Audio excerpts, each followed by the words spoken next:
Hello, Virgo. Welcome to the Plaid Sheep Oracle. Well, your reading is very interesting, partly because all the decks that wanted to come out are oracle decks. There's no tarot here. And although when I read, there isn't such a big difference necessarily in how I read oracle versus tarot cards, but there is still a difference kind of in the energy or the quality of it. And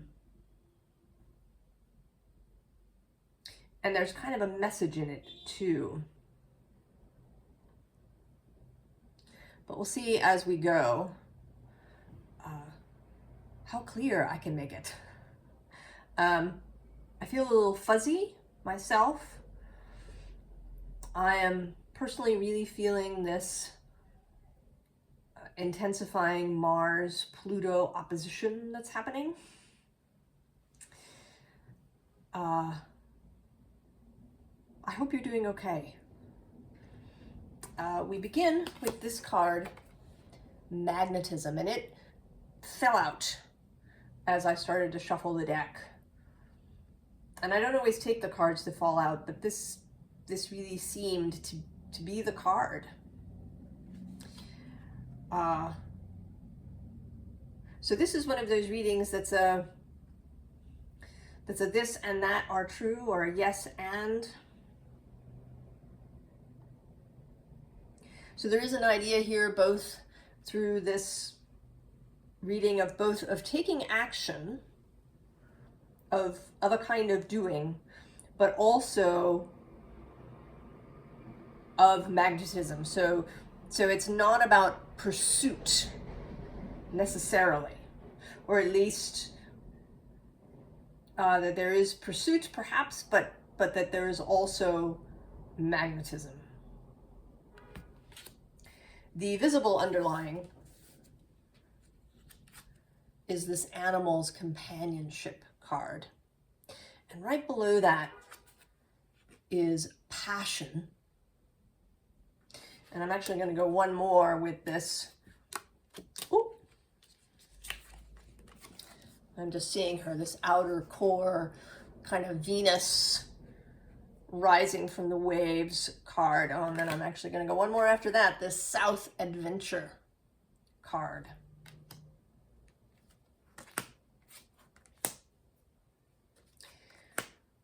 And then the very bottom of the deck is this Biome Connection card.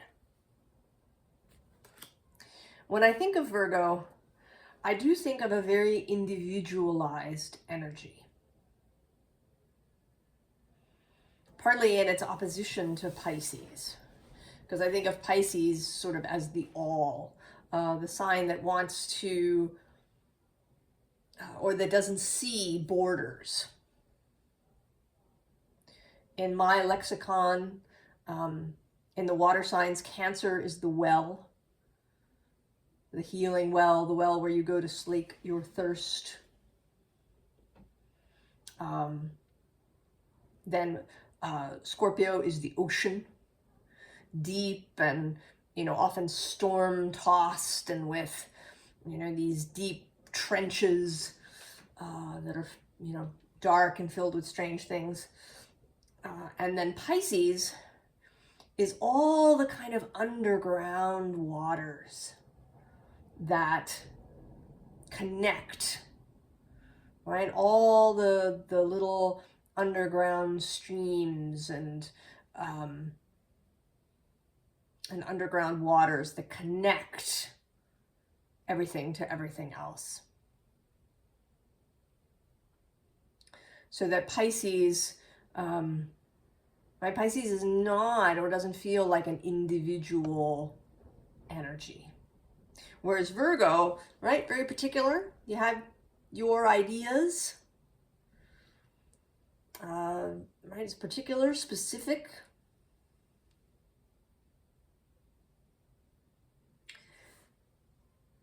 And this is kind of wanting to create kind of a balance with that. That maybe things have become too specific. And one can sort of see that societally, right? That there's kind of two extremes that sort of exist on the planet. There's the very individualized, everything comes from the self kind of idea. And then there's a very, all is one,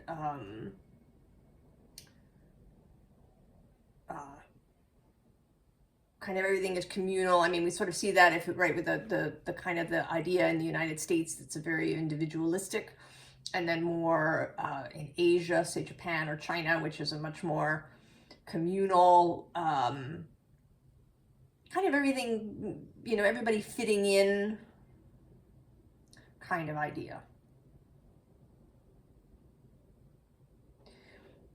And that what wants to be is something that's more in between those two things, because each of the extremes has its problems.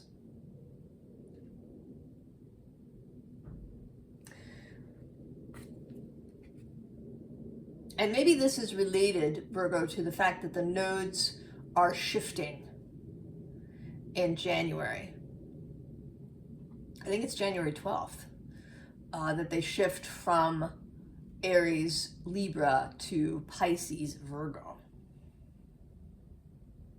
So there's really this opportunity coming up for balancing these energies of individual specificity and then the all. So we have birth, rebirth.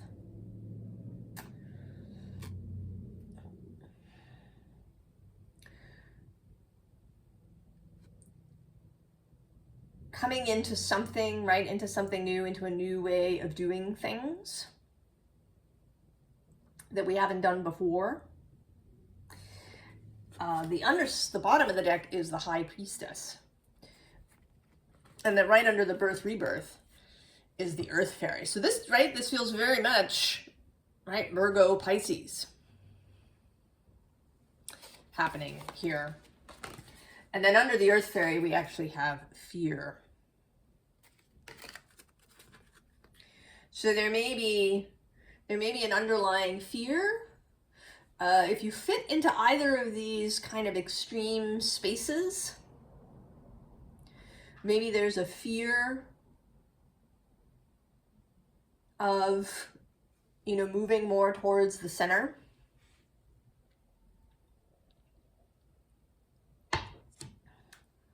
If you fit more, kind of in this Virgo, perhaps individualist, specific, do it exactly this way mode, there may be some fear in releasing that, in acknowledging other influences or allowing the other influences.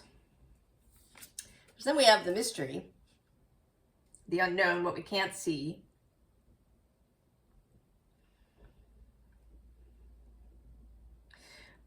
Now in theory, right, in theory we all have a piece of source. We are all streams of source in physical reality. So in theory we should have access to everything. But our own physicality, our own stuff, our own individuality, actually, kind of prohibits knowing everything. We kind of don't allow it for ourselves. And that maybe, maybe that's sort of good in many ways.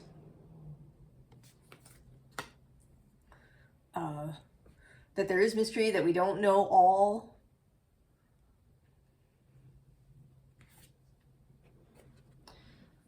And then there's movement. A change happening that has to do with letting go. So if there's something we've been holding on to, And it might be a mental idea, it might be a belief, it might be a resentment about something that we need to release in order to have movement. Because kind of even in these symbols, right, there's this symbol of movement that's this water. And then the letting go has these two little things in front of it. So it's like a little dam that is created in the movement that needs to be removed. Or I sort of want to say that it's a bit actually like a dam, which has the ability to contain or release the water. Right? You can open the dam and release a lot of water, or you can keep it closed. And maybe you've been concentrating on keeping things closed.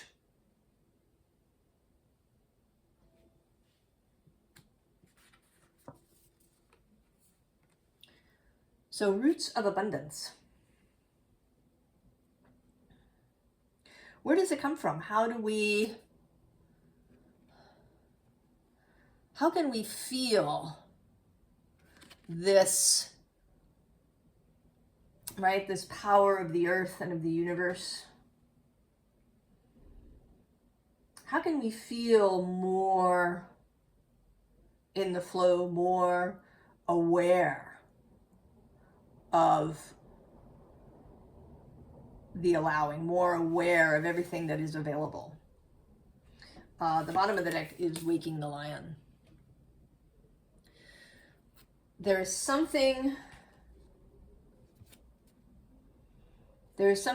a power that wants to be released here. The card under here is the power of purpose.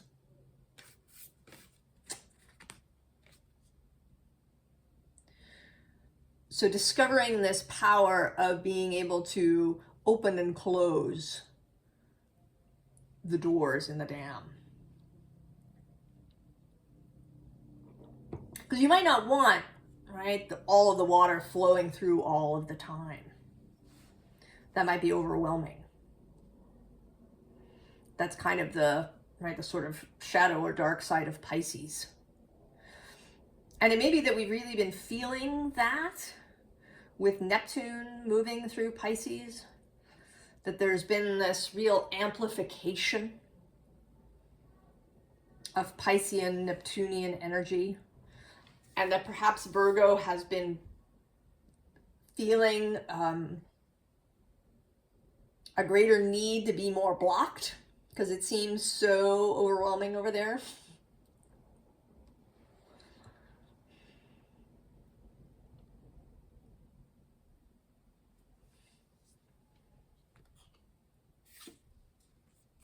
So then we have Smoke and Mirrors that comes right below the mystery. There's also this thing coming through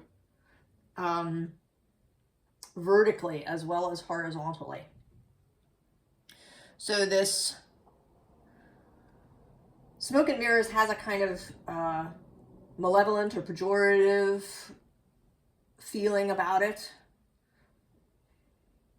And that we may feel that way, right? That a feeling that things are being kept from us, or that, right, that the mystery has real darkness in it.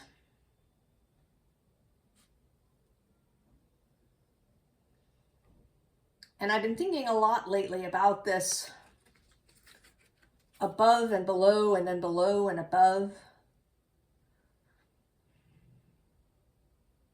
That when, we all as a group that feel, right, more fear, that maybe it amplifies the fear across the whole thing.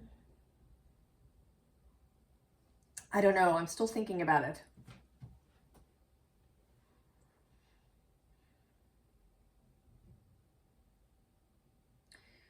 But I think that we have more control than we think we do.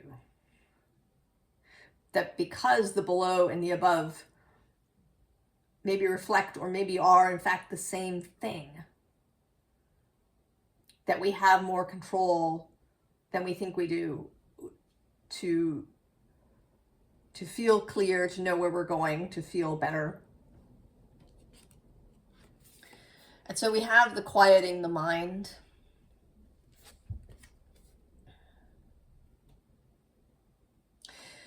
I was listening to somebody talk about their sort of mental symptoms, that they had been diagnosed with ADHD, and they were talking about how this was present for them. And I was thinking as they were talking about it, that a lot of it, feels like just a response to the environment. I don't really know. I have no idea what the reality of some of these things are. But it seems to me that a lot of, I have certainly felt in my own self, when I've had mental difficulties, that it doesn't feel like that there's something wrong, but that I'm having a kind of what is actually a natural response to my environment.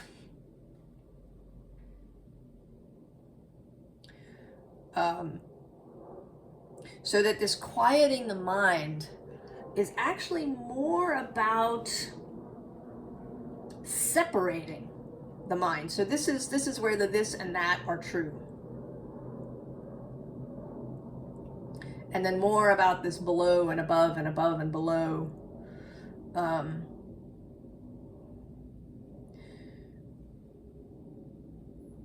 That our own minds, that we do need to come back and to kind of fill ourselves with ourselves,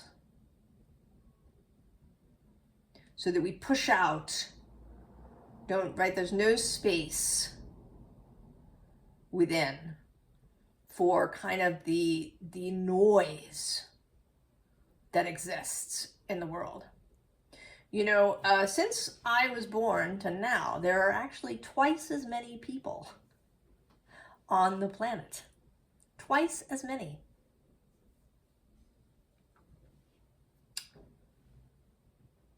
And that makes a difference. It's not something that gets talked about in mainstream circles, but for us, right here in this spiritual zone, we know that makes a difference, that there's twice as many people. There's twice as many people thinking and having beliefs and having feelings that are out there. So I think there's a real need to really find your own signal, so that, right, because then the next card is Grand Symphony. Because what we want, right, is not to be lost, wandering around lost in kind of the collective noise.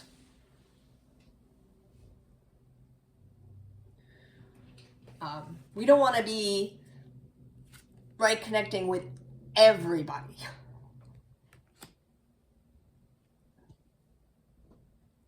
Because that's, right, that is overwhelming.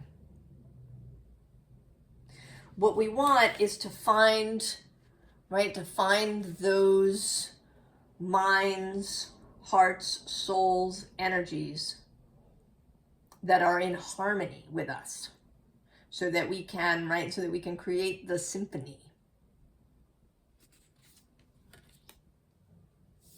The other members of our particular orchestra.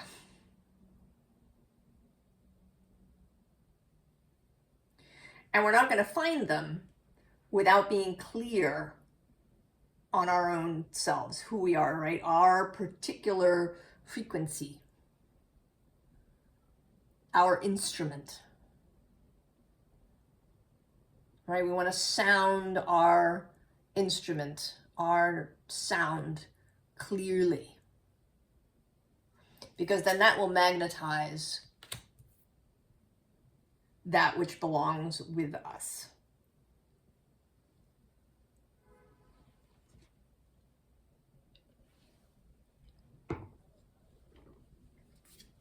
So perspective, yeah. And right below that, actually, insight. So maybe this is, right, the insight of, right, of this balance.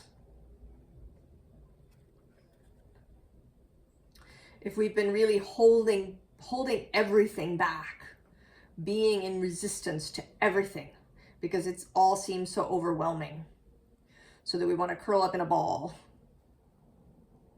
and just keep everything out. But I think that when we do that, we actually, it's kind of counter, right? We actually get more of what we don't want, which is highly annoying and irritating, but there we are. The bottom of the deck is soar, right? That bird's eye view, that larger perspective, right? The ability to see, right? See both close up. What is you? What is your specific, particular instrument frequency? And then also how it fits into the larger scheme.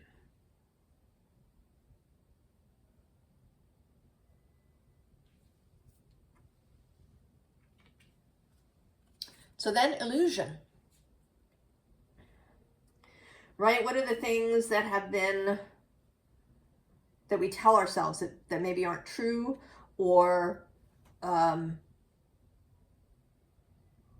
you know, maybe we tell ourselves we don't have power, or that we're at the mercy of other forces, or, you know, that there's too many things that are wrong, that there's no way to change anything.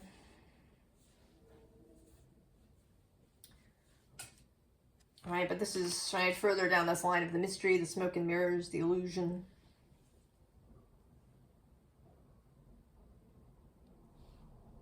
And some of these things maybe, you know, if we have had difficult experiences, you know, maybe we're also angry with ourselves for things we've done or haven't done.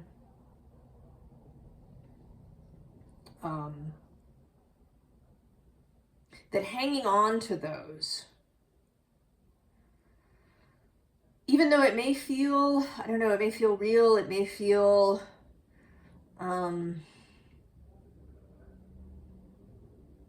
important in some way, that we don't serve ourselves or anybody else, really. So then we have release, right? The ability to release these things. Self-judgment, particularly. I think forgiving ourselves is the hardest thing.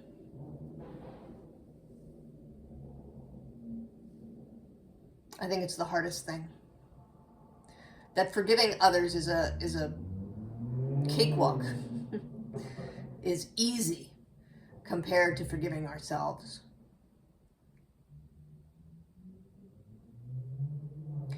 But that it's sort of a prerequisite.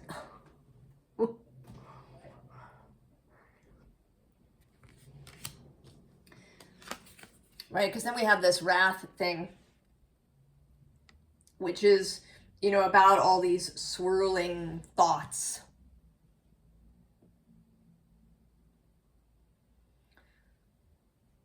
That can keep us where we are. You know, and we can find, right, we can find reasons from the outside, possibly in a diagnosis, or, you know, in other ways, maybe, you know, even in our astrology, we have, you know, this aspect which makes us prone to these kinds of thoughts. And this can be comforting, but ultimately, I think, is a hindrance. I think that in a way we have to let go of that, because it can keep us pinned.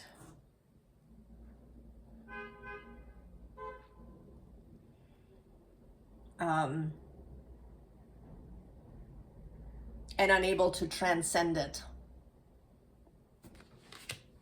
to move past this mental trap. And so we have both those possibilities, and right below that, mental clarity. And then right below that is mindfulness. And I would say mindfulness not in the Buddhist sense, or the sense of mindfulness meditation, but in the sense of the opposite of mindlessness. There's actually a book that I highly recommend. I should probably reread it myself, called Mindfulness, by a psychologist called Ellen Langer. And right, she thinks of it as in the opposite of mindlessness. It's kind of not letting the mind go off into its familiar places. But it's a really great book. Then at the bottom, we have a repeat of passion.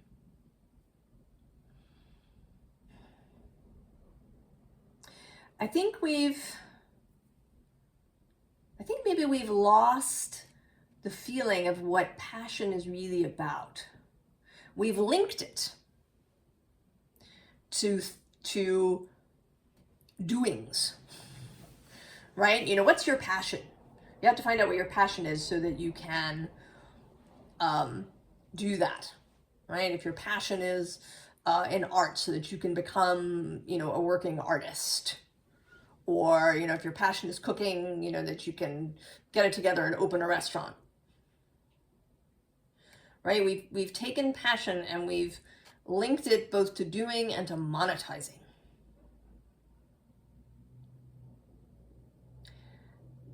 And I think that in doing that, we have reduced it.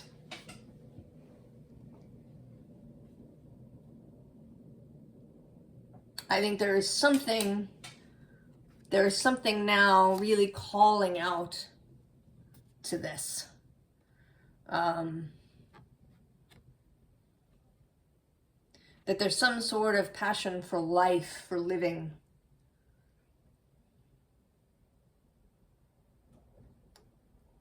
That is calling here.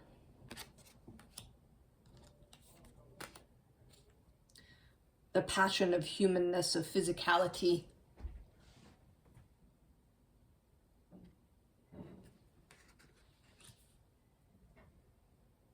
So now at the bottom of this mystery, smoke and mirrors, illusion column, we have illumination. So, seeing. But it's also, interestingly, right, it's not a tarot sun card. It's this candle. So there is still here a sense that we are not going to see everything. That we're going to see, to the limit of this candle's light. But that will be enough.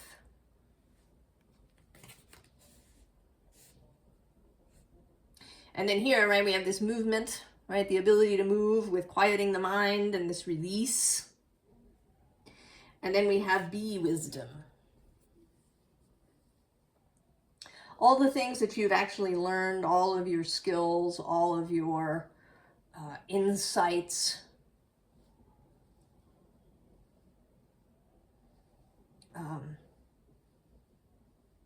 all of the ways that you know what to do, all of the wisdom that is within you as a human being.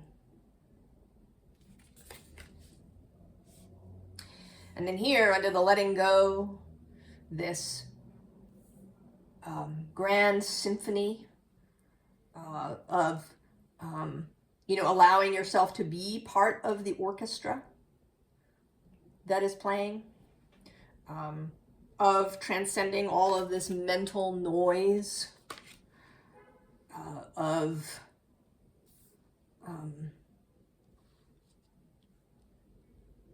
freeing yourself from any ways that you've pinned yourself down with a diagnosis or an astrological thing, or something some psychic told you, or something your parents told you, right? Or your genetic predispositions, right? You're just like your mother. However you have pinned yourself down in your own mind, to the unfolding,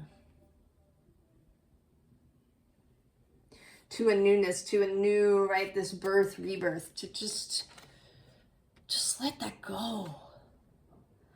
Just let it go, Virgo. Let the new unfolding happen.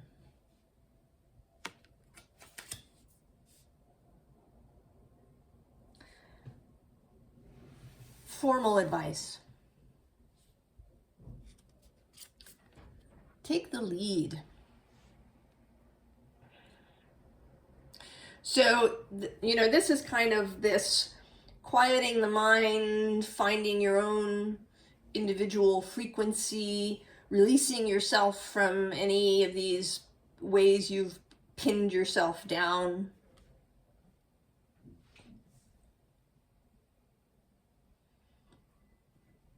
Choosing to believe that you can lead. The bottom of the deck is this nightingale spirit. Love is all around.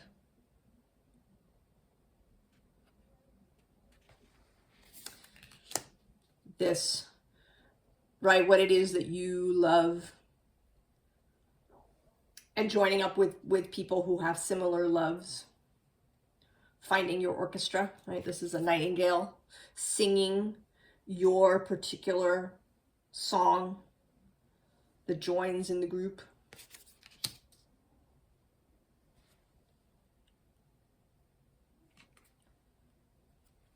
Dog spirit, be loyal to what you love. Yeah, follow that love.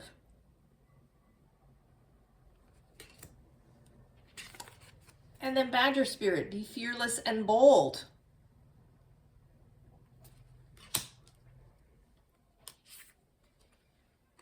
And then the ants, time to collaborate. And this can be, I think this may be on multiple levels. Collaboration within yourself. I actually pulled out 3 cards to clarify this wrath, because I thought I knew what it was, but and the 3 cards that came out were this 8 of Swords with the same, kind of crazy birds here of the mental noise. And then the 3 of Cups, which, is both other people, but also, for me, internal harmony. A kind of united will within the self. Getting all of our motivations working together. And then the Ace of Swords, yeah, that clarity. So, it's an internal collaboration with other people that are part of your orchestra, with Source and the universe.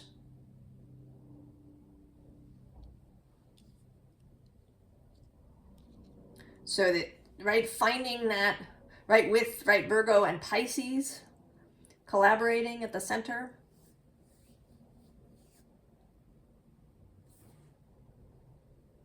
I think that, that as the nodes shift, you may find it easier to embrace all of these ideas as we move into the next year. Right? We've already had that Pisces full moon that was the first eclipse related to that shift.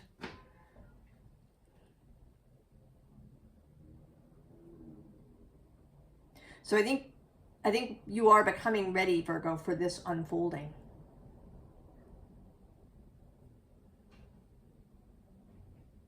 And I think that Virgo is going to play a really big part,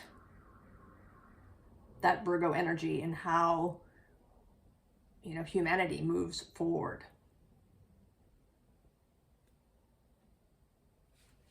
I hope this is helpful, Virgo. I hope you're okay. I hope you're doing well. I hope you feel well. And that if you haven't felt well, that you feel better. And I wish you all the very, very best, Virgo. I will see you next time. So long.